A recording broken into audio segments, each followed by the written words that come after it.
is María Pía Mato. Soy María Pía Amato. Estoy basado en la Universidad de Florencia, en Italia. Quisiera agradecer a los organizadores por haberme invitado.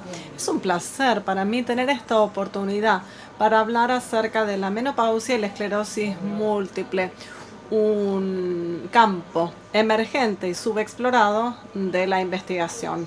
Estos mis conflictos de interés y acá la agenda para empezar con una consideración con respecto a los antecedentes. La esclerosis múltiple como enfermedad multifactorial en donde el sistema inmune juega un papel importante. Esto tiene que ver con cuestiones genéticas y ambientales, con una modulación importante que juega la hormona sexual. La incidencia de esclerosis múltiple en mujeres ha aumentado en las últimas décadas, con una actual relación hombre-mujer de 3:1, mujer 3, hombre 1. Cambios en el estilo de vida con respecto a el tabaquismo, la dieta, la menor exposición a la luz del sol y la tendencia a tener menos hijos o a quedar embarazada en edad más avanzada pueden explicar al menos parcialmente la tendencia en cuestión.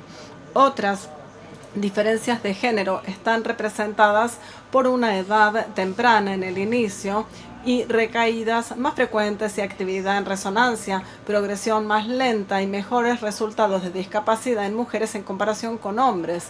Debido a las tendencias actuales hacia lo que es una frecuencia más alta o enfermedad de inicio más tardía, y la mayor expectativa de vida entre los pacientes de EM, se espera que un 30% de la población actual de EM está formada por mujeres de edad perio-postmenopáusica.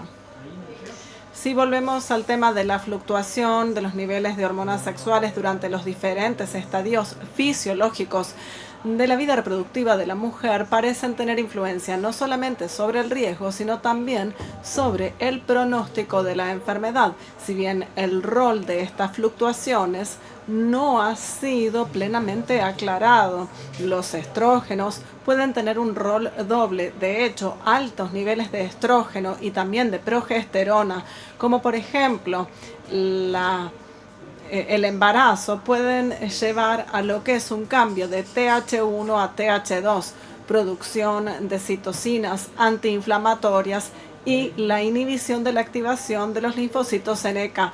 Por contraposición, bajos niveles de estrógeno pueden promover un entorno proinflamatorio debido a lo que son los fenómenos relacionados con la edad, como la inmunosenescencia y la inflamación. La menopausia puede estar relacionada con un más alto nivel inflamatorio y mayor riesgo de progresión de la enfermedad. Datos en este sentido, sin embargo, son muy limitados. La menopausia natural está determinado retrospectivamente después de 12 meses de amenorrea. En países occidentales, la menopausia generalmente ocurre a los 50 años. En pacientes con esclerosis múltiple, esto ocurre a los 51 años y esto se alinea con la edad de la población general. Por consecuencia, la esclerosis múltiple per sí no parece afectar la menopausia. Sin embargo, hay que considerar el impacto potencial de tratamientos como por ejemplo ciclofosfamida, mitroxantona y también trasplante de médula ósea que puede anticipar a la menopausia.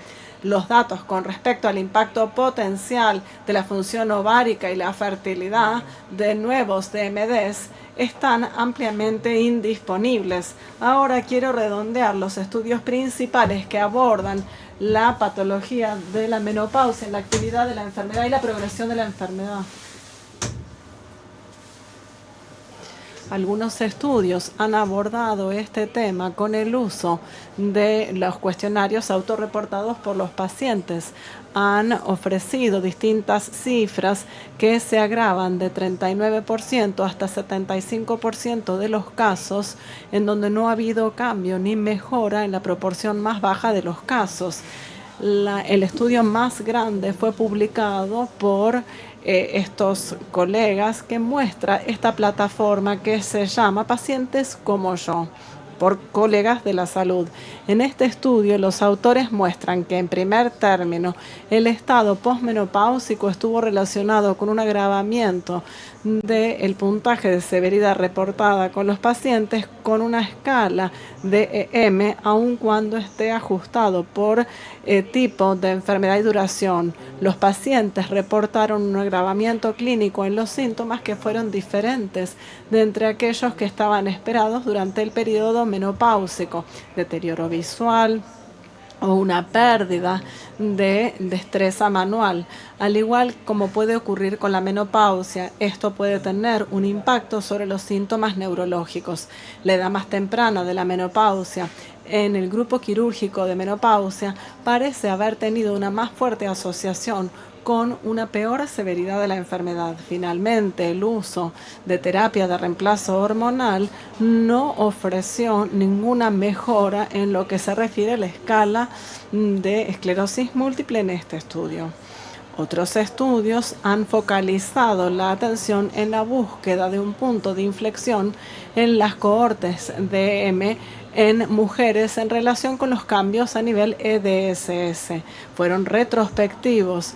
Estos fueron publicados por Lidera y Baloncini, y dos prospectivos, los publicados por Bove y Otero.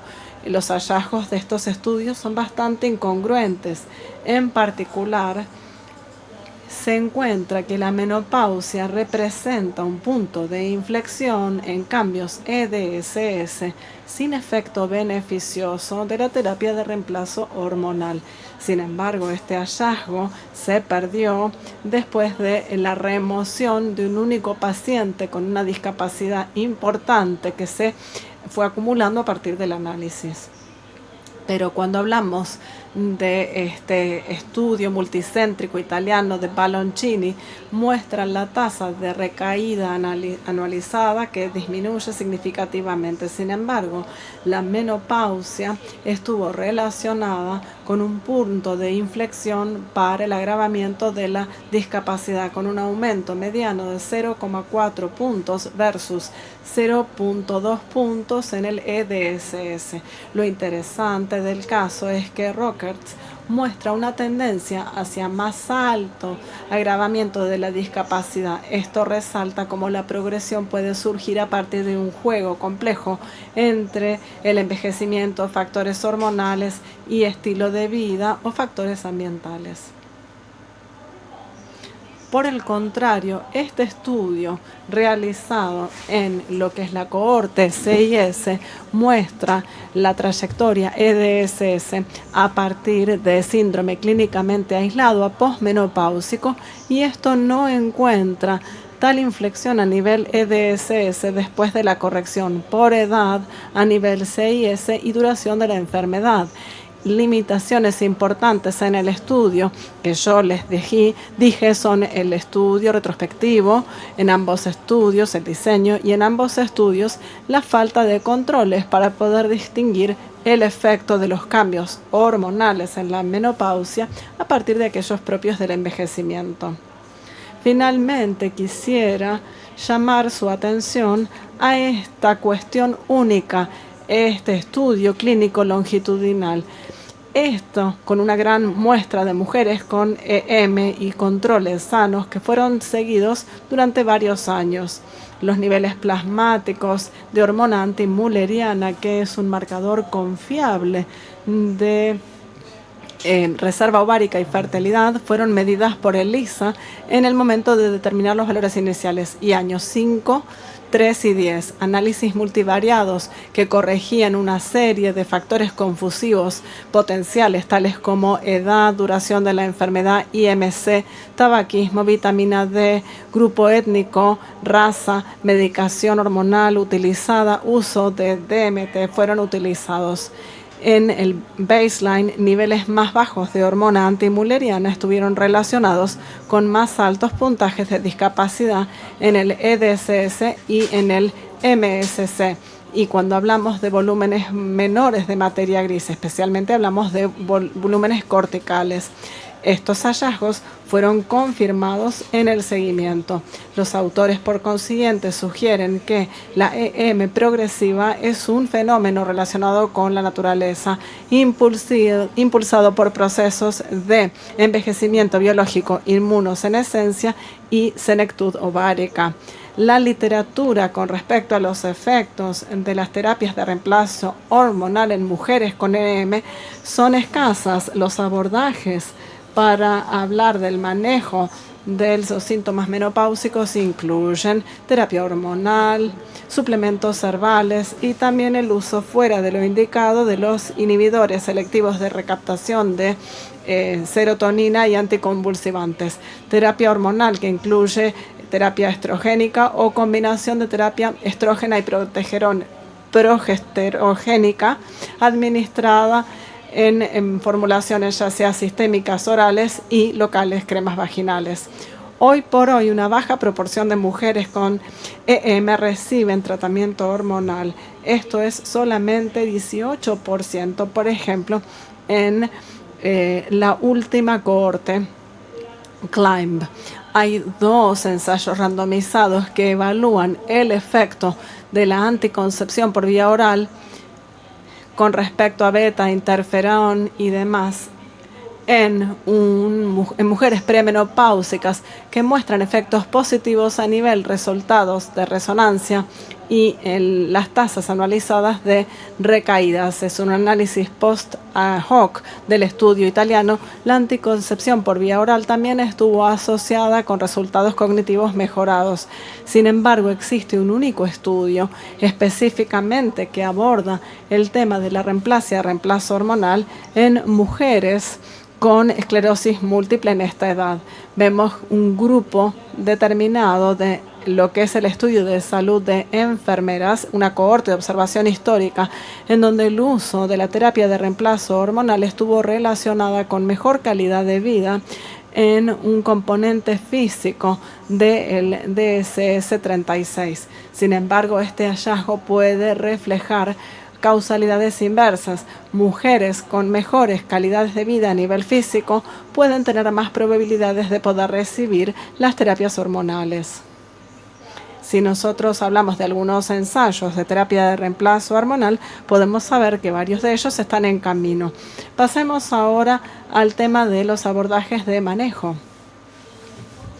En pacientes menopáusicas, es importante tomar en cuenta la superposición o las manifestaciones. Por ejemplo, los sofocos pueden provocar una exageración transitoria de algunos síntomas neurológicos a través del fenómeno UTOF. Otros síntomas pueden llegar a estar exacerbados en severidad durante la menopausia y van a requerir un screening y un manejo adecuado. Son trastornos del ánimo, particularmente depresión y ansiedad, síntomas genitourinarios que tienen más alta disfunción sexual, problemas del sueño, déficits cognitivos, osteoporosis con mayor riesgo de caídas y de fracturas por consiguiente. Entre el screening recomendado tenemos lo que es presión arterial, cáncer y screenings de densidad ósea, lo cual monitorea un mayor riesgo de infecciones que también es muy importante independientemente del tratamiento de MT. Entre los tratamientos recomendados tenemos el tratamiento sintomático para las manifestaciones superpuestas, cuestiones conductuales e intervenciones de estilo de vida, tratamientos farmacológicos que pueden ser hormonales y también no hormonales, como por ejemplo antidepresivos, antimuscarínicos, etc.